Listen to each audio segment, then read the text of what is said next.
talk called again? Uncovering the truth of who you are. Yes. That's why I'm doing the song called Worthy. Her talk is called Uncovering the Truth of Who You Are.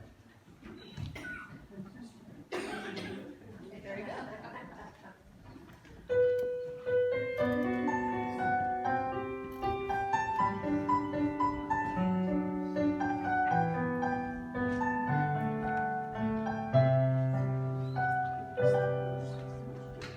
I can hear a song within me, and I know that song is a memory of home.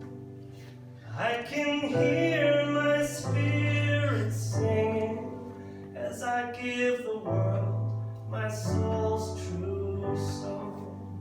And I sing, I'm worthy, I am worthy, I am worthy of my song. I am worthy, I am worthy, I am worthy of my song. I can feel the life within me, and I know my life was meant to be lived. As I feel the love come through me, I can see that love is my gift to give. 'Cause I'm worthy, I am worthy, I am worthy of my love. I am worthy, I am worthy, I am worthy of my love. If you don't open wide, let your brightest light shine, then no one will know what you might have been. And you are worthy, you are worthy, you are worthy of your life. You are worthy, you are worthy, you are worthy of your life. Sing with me, I am worthy, I am worthy, I am worthy of my life. I am worthy, I am worthy, I am worthy of my life. I am worthy, I am worthy, I am worthy of my life. I am worthy, I am worthy, I am worthy of my life. I am worthy, I am worthy, I am worthy of my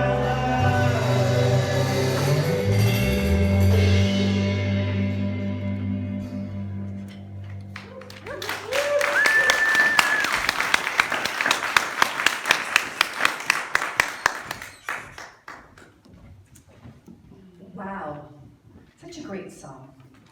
We are definitely all worthy.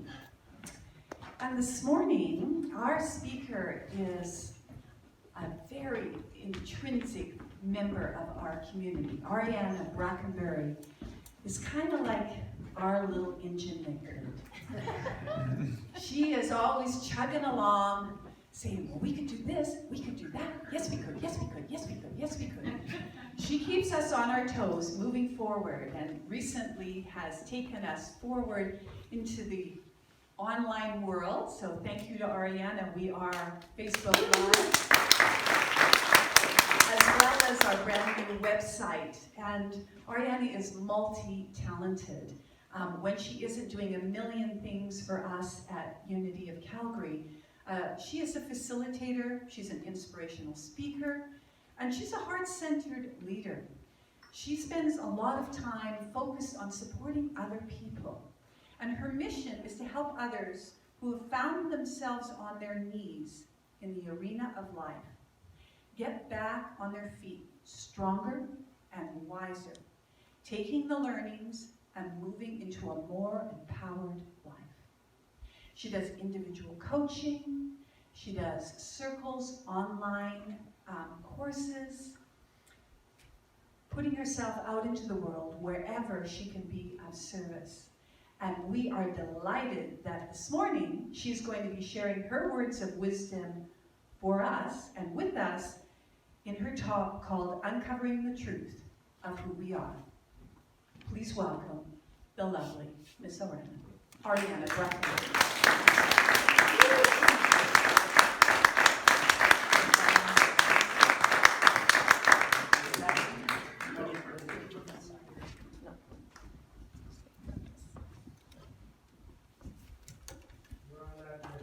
Hello, hello. Hang on. Now? Hello, hello. Hello, hello, hello. Wow. I am on, baby. Okay. Oh yeah, we're Facebook Live, so I have to behave myself. Good morning. Good morning. Good morning, Ariana. Uncovering the truth of who you are. Oh my God, juicy, juicy, juicy. So what does that really mean? Uncovering the truth of who we are. You may see me in a way that others don't see me. People that know me personally, my family, have a whole different perspective of who I really am. And they probably don't know either, because sometimes I wonder if I even know who I am. So one of the things that I've done recently is I took part in something called the Q Process workshop. And in that workshop, we got to find 7 talents that somewhat define who we are. Not totally. I think I need a longer list. So I'm going to share with you today some of the talents that are when I'm in my happy place. Courageous. So I think that's one of my top skills. And the second one at the top is resiliency. I have a lot of resiliency. I am a yoga. The wise woman who has lived through many, many things in life. I'm a teacher. I'm compassionate, a leader. I am playful and funny and mischievous. So that, in a nutshell, is me. I can go home now. But how do we really define who we are? Is it who we are at home? Is it who we are at play? Because we all have different personas, and sometimes the people at home know us differently. But really, can we not just be us in all circumstances? To just let the purity of who we are shine through? If we think about principle 2, I am created in the image of God, and my very essence is divine.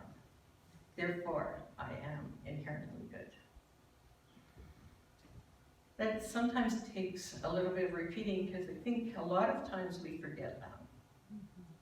And our journey on the planet is actually to get to the place where we remember that mostly. I think we're still on our journey till the day we die. And it doesn't always go smoothly. So what happens when it doesn't go smoothly, and why? Unfortunately, there's another side to this card. And you thought I was so nice. So on the other side, oh boy, no, this isn't quite as pretty. Don't want this on my resume. But this is aspects of ourselves that we all have. We all have that darker side. We all have the side that isn't quite as perky as we might like to be. On the other side is unworthy. And I don't think I'm probably the only one in the room that actually has a sense of being unworthy. At times. Not all the time. But mostly when I get triggered from something that's happened earlier in my life. And some things are triggers that are so strong that even when we know who we are, we forget. And we forget that beautiful statement about that you are the essence of God. Unlovable. I mean, really, how is it that we could even forget that we are love and therefore lovable? But there are the viruses that get installed on our hard drives very early in life. At points of time when we don't have the capacity to think as a logical person. From a 5-year-old perspective, it's very easy to start to believe things that are not true. Stupid. And of course, those that you know me from the other side of the card would say, how is that even possible that you would have any doubt about that? But again, the other side of the card doesn't come from that place of knowing. It comes from that little child that's really been hurt, bad, doing it wrong. I'm a disappointment. Now these things don't necessarily, are not the truth of who I am, but they are how I am when I get taken out of offside. They are aspects of myself that need healing. So all of us have good side and the bad side. And the tricky part of that is, what do we do to heal the darker side of ourselves? What are some things that we can do to actually tune in more deeply, more often, when we get thrown sideways?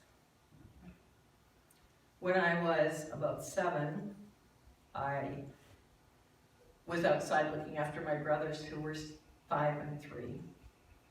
And my dad had started the fire in the burner a couple weeks before. My brothers had seen him do that. So they thought it would be really cool if they climbed up on the shelf and got the gasoline. And the fire was already going, and when they poured the gasoline in, there was this giant explosion. And my brother was badly burnt. I knew enough to go get my mom.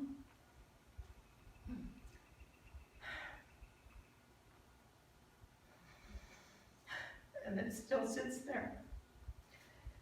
And one of the things that impacted me, and this is what impacts a lot of us, is the mother in the state of feeling guilty, the mother in the state of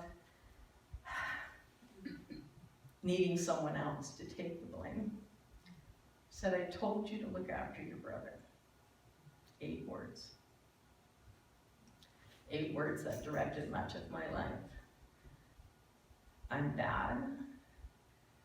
When I don't do it right, someone gets hurt.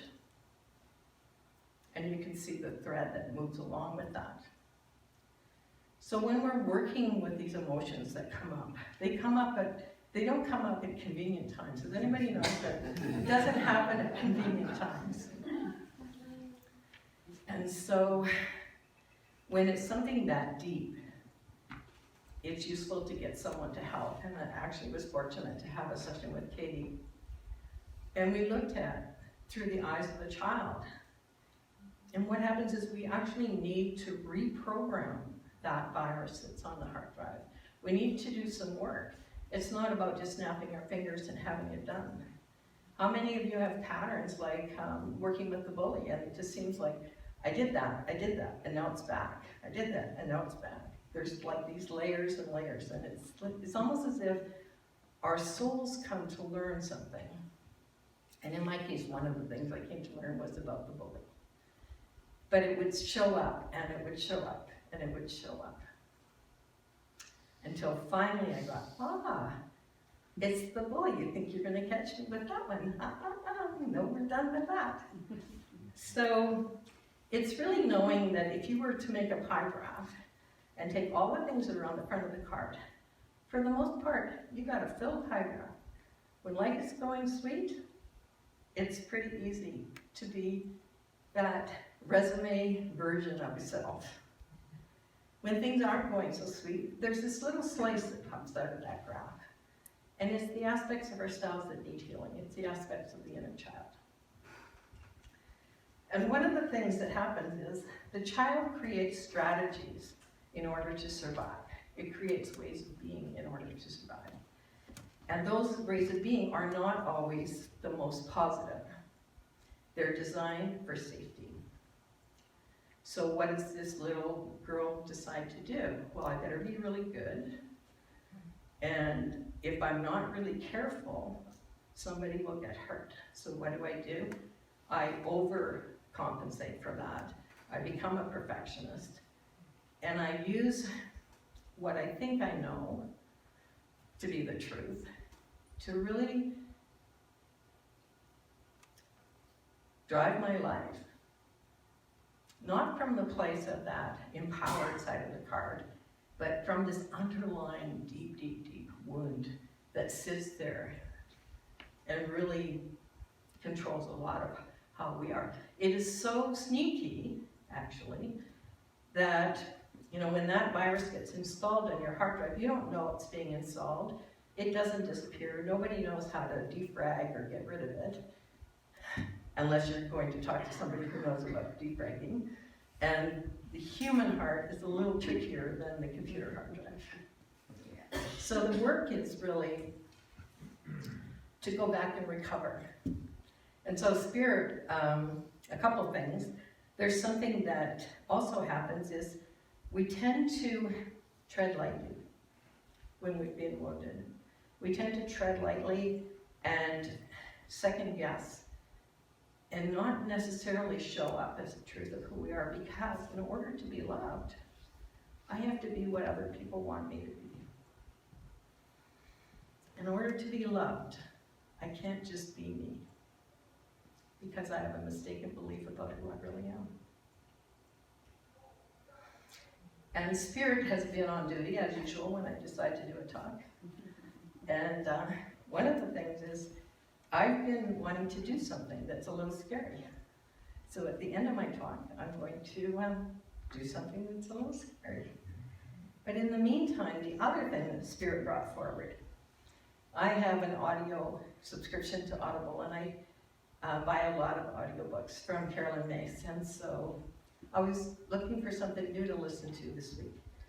And up comes Carolyn Mace and James Finley, Transforming Trauma. I bought that 5 years ago. Not surprising that it wasn't a let's go listen to that right away thing. Transforming trauma sounds very scary.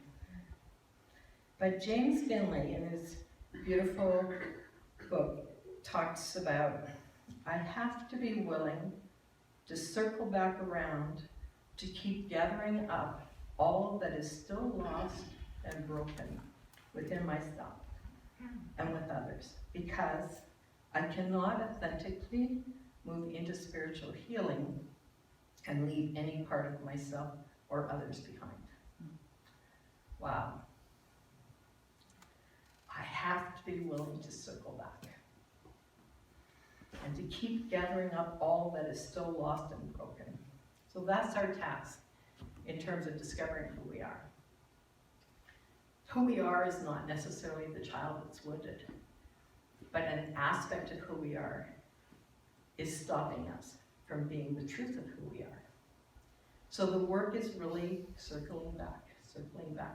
And when those triggers come up, it's having the capacity to really be with it.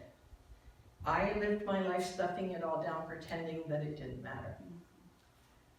So deeply so that it's rarely that I feel things in my body. I'm sure I'm not the only one in the room that used that strategy.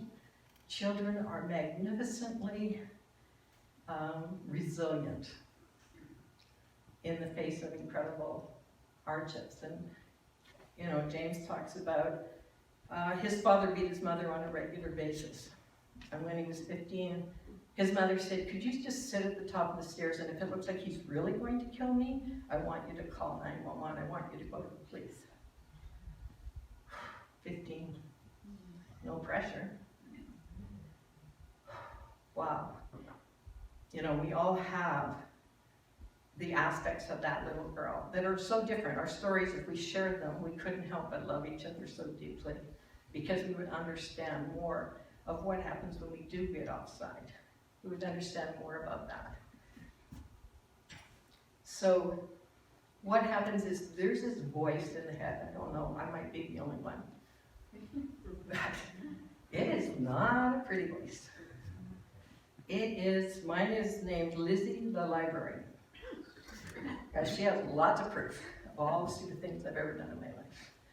So that voice in the head tends to be pretty unsupportive. And what we really need to do, if we're healing that little girl, is we need to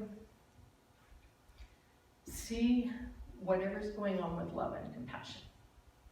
We need to be able to see it from that place of truly, truly allowing that child to feel supported and loved, even no matter what happens with it. And some of us have a bar, you know. Has anybody got the bar that's for other people? It's over here. But the bar for ourselves, way up here. So that voice in the head actually is really there trying to keep us safe. But it's not coming from the heart. You can tell, right? Because the sound of the voice and the words that are used are not words you would use to someone you love. So those are words that we have to learn to discern. Is this truth? Is it coming from the heart or is it not? That's the tricky part. Mostly if the words make you feel better, it is. But spirit still has to boot your ass every now and then, even from the heart, when it's noticing that you're putting happy face stickers on a whole bunch of things that should not have happy face stickers. So I have about 5 minutes left, and I can tell you what happens even when we think we've done the work, right? So last week I had the opportunity to volunteer for the Stampede, and doing so involved taking the C train, in which case it's not something that I'm really used to. I had a perceived notion. How many of us ever have like what we think it's supposed to happen and it doesn't? So I had a perceived notion that the parking lot would be beside the train. Seems like a logical thing. And having never needed to take the train, I didn't really check it out. So I get there, and some of my triggers are, as you know from the earlier one, but some of them are being lost, and being lost in the sense, and being late. So being late, being lost. Not in all circumstances, but being late because I feel like I was out of control, like someone else was controlling what was happening. So in this situation, I finally find the parking lot on the other side of the street. It's taking me way more time. I'm starting to get close to getting late, so there's a little spiral happening. There's a little going down. Then I get there, I buy my ticket, and just when I'm buying my ticket, the little bars go down to stop you from going to the other side where you actually have to get on the train. So I'm fine because the train is sitting right there. Then it goes, but it doesn't go up again. What the? And so I'm watching and I'm realizing then, oh, there's another train coming the other way, and of course it's my train. And I'm being controlled by those bars. I missed my train. So I get to go across and I'm spiraling a little, but I'm not really super stressed. I'm spiraling a little. Then I get to realize I'm on the train that goes north and I should be having to get off of that train. And I don't know what other train I'm supposed to be on. So if you take the C train all the time, you know all this stuff. But if you don't take the C train all the time, you have no clue. I'm serious. And then there's no map. So I'm looking for a map. And I'm thinking, where would be the logical place for a map? At the beginning, where people come in and they can see what train. No, let's put it at the other end. Just to aggravate Ariana. They were long planning this whole thing. It was set up. Spirit has this big setup thing that goes on to help you get through your shit. So I finally find the map. I get on the train. I'm late at this point, like big time. And I'm supposed to be there for training, which means I'm bad, which is on the other side of the card. And I've made some mistakes because I didn't know where everything was. You see the ego brain coming in with all the comments. So I get there, and then the person who's supposed to be at the gate to tell me where to go is not there. I end up going to the corral, and they're coming back. In the meantime, spiraling down, to the point when I finally thought, to the place I was supposed to volunteer at, and I'm crying. I am a businesswoman, but those two, so we can't assume that minor looking things that other people are going through are not triggering very, very deep wounds. I think the critical part for all of us is to be able to understand when people do go down, it doesn't seem to make any sense. Right? There's times you're thinking, what the hell is the big deal with that? She missed the train, so what? But for the little girl who has all those programs running, it is a big deal. And fortunately, I was able to bring myself back on center. I was half an hour late, missed the training, smart enough to pick it up in 5 minutes, and the whole day was fine. So I think the biggest lesson is really to know that we have to do the work. We have to pay attention, and we have to take the time to actually go into meditation, connect to that smaller child inside, so that the child actually feels you. It's not like I'm standing at the window saying, I'm here, I'm here. No, the child wants to know you are present 100%. So taking that time. So this is the scary thing that I said I would do, and it's not perfect, which is cool because one of my things is to do it perfect. So I'm going to do a piece called Spoken Word, and it's meant to be memorized, which I didn't do, because I'm better off the cuff, and memorizing a thing is just like, oh my God, I could never be an actor. So this is a poem I wrote partly about 4 years ago, and then I just happened to find it in my little box on my desk. We got page 1. I am the one who decides what's right or wrong, what's good or bad, what's happy, and what is sad. I'm the one who says you're not good enough. I'm the one who says your clothes don't match, or they're the wrong type. I'm the one that squishes your dreams to help you keep safe. I'm the one who stifles your creativity. I am the one who sets the bar so high that you don't even try. I'm the judge of your performance on any particular day, not good enough, not fast enough, not smart enough, not tall enough, not enough. I'll keep you small, I choose with glee to keep my job security. Where do I live? I live in your head and in your mind. Are you going to allow me to take your power and to be less than what you came to be? But wait, I am your heart. I'm the one you should be listening to. I'm the one that knows why you're here. Who knows you are a spark of God? I'm the one you should pay attention to. For I'm the one that's the caretaker of your dreams. I'm the one who loves you no matter what. I'm the one who whispers in your ear with wisdom you need to hear. And you can tell the voice that I use is more sincere. I'm the one to help you work through those aspects that are not so easy. I'm the one who nudges you to do things that you've been thinking of, the poem. I am patient and kind. Inside your head, the judge presides holding court. But who can know the truth while searching there? Deep inside your heart, you know what it is you came to do. Deep inside your heart, you know the secret you've been searching for. Deep inside your heart is stored the key to know, and deep inside your heart, and deep inside your head is not the place to go. So, Mr. Judge, you're not the boss of me. Who gave you permission to be in authority?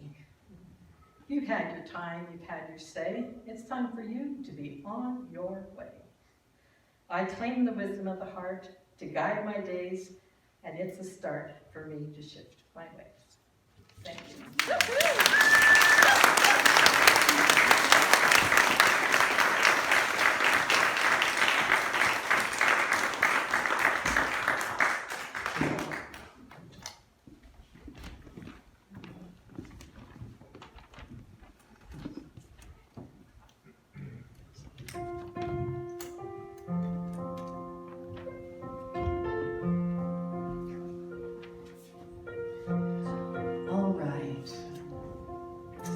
Thank you, Miss Ariana. love the authenticity. And couldn't you relate to that? How many times we hear some of those concepts, but the question is, how do you live it? And what's it like when you're really in the moment? And so I really thank you so much for that very genuine description of the sea train. Wasn't that good? Have we not all been there? And the wisdom. And I salute the poet in you. Thank you so much. Beautiful. Now let's take this, all those ideas she had, into meditation. And how we do that here at Unity. Claude? Before you go, you can click for it. I was getting ready to meditate. I was waiting. How we do it before we meditate. We sing a song. This is the chant. And so what we're going to do is we're going to sing this together. And then I'll lead you in a guided meditation. And as we complete the meditation, then we will also sing the song on the other side to come back into the room. So I invite you to kind of allow this part of you to move you out of your logical brain as music does so beautifully. I am enough. I am enough. I am enough. Just as I am. I am enough. I am enough. I am enough.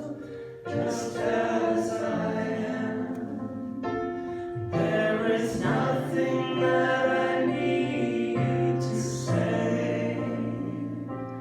There is nothing that I need to change.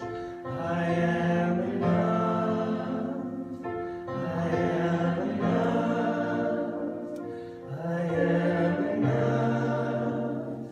Just as I am. I am enough. I am enough.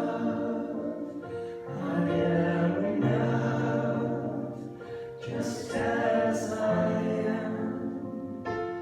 There is nothing that I need to do. There is nothing that I need to prove. I am enough. I am enough. I am enough. Just as I am. I am enough. I am enough. I am enough. Just as I am. And I invite you now to settle in and to close your eyes.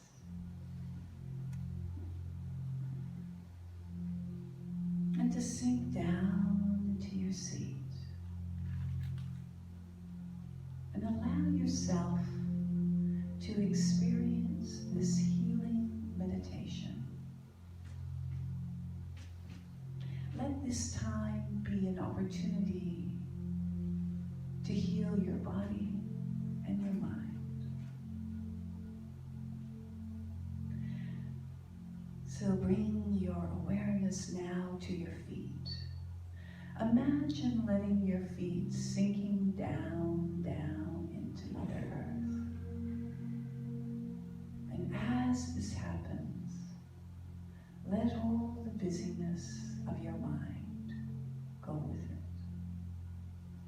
Imagine that just for this time, you could let all the judgment, that inner critic that Ariana spoke of, imagine that you could just let those comments, those feelings of inadequacy or not being enough, smart enough, quick enough, good enough, that every human being has, no matter what persona they present to the world.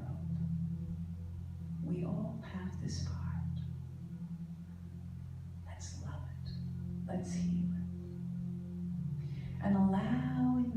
energy to sink down, down into the earth, letting it all go.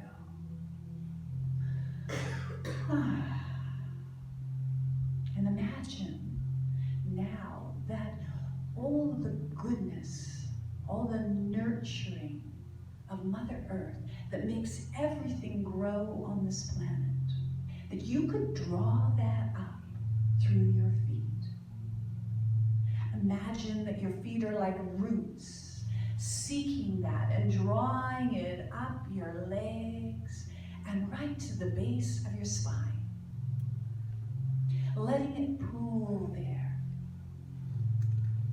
feeling yourself sitting in this feeling of nurturing and support and resting in.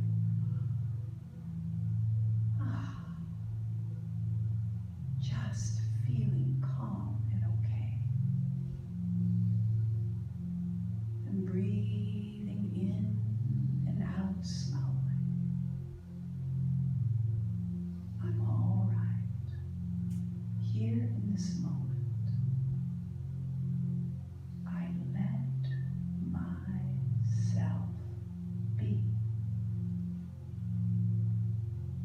Breathing gently.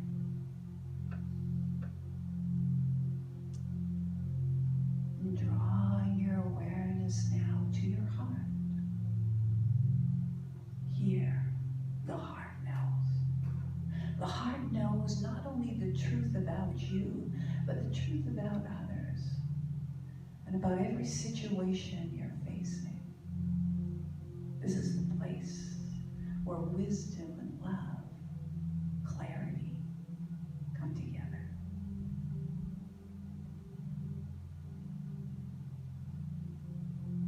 Breathing there now too. Feeling that calm that comes when you're connected to that part of yourself, that side of the card that knows your true essence, your true strengths, your true beauty, being connected to that part of you.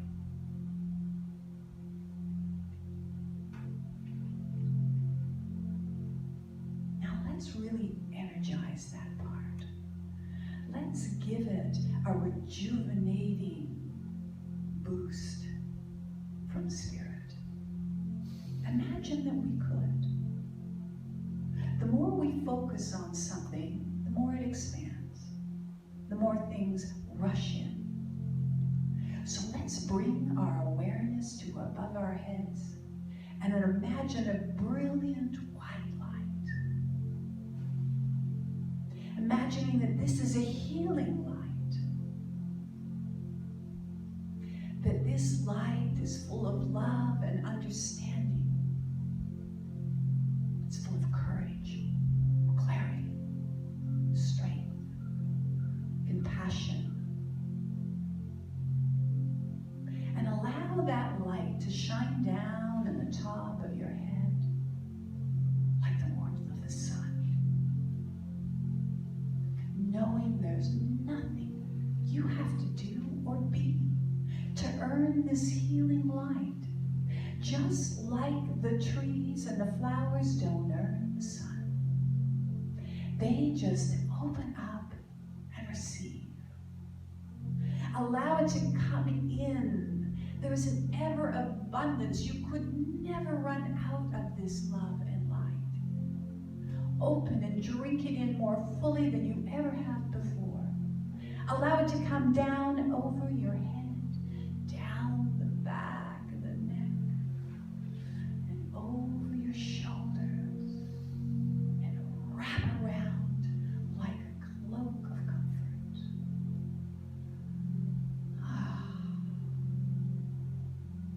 I am enough. Let that be the voice in your head this morning. I am enough. I'm okay.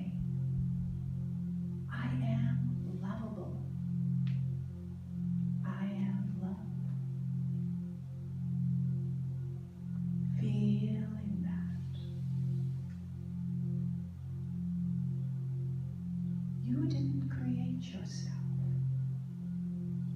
Something far greater and wiser, however you relate to that, did. That judge in your mind is not the truth. Breathe in the truth of who you are. Take that to those places that are struggling.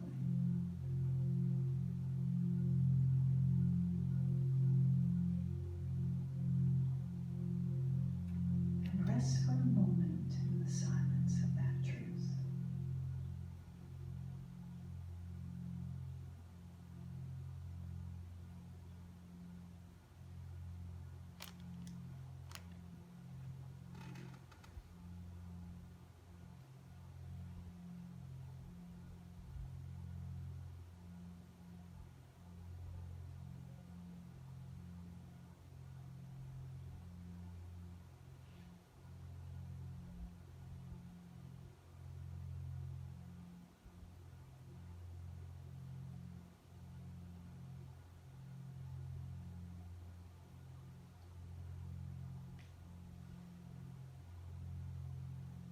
Allow this loving presence that created you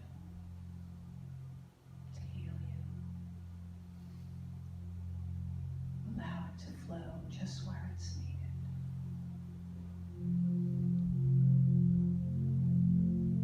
Be it your mind, be it your body.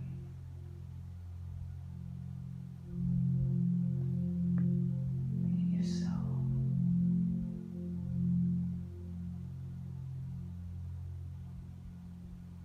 And as this healing happens, we use our own thoughts and our own will to affirm it.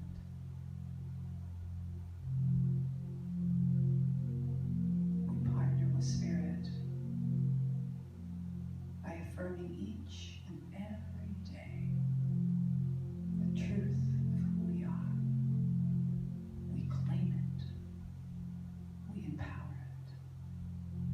For we are enough.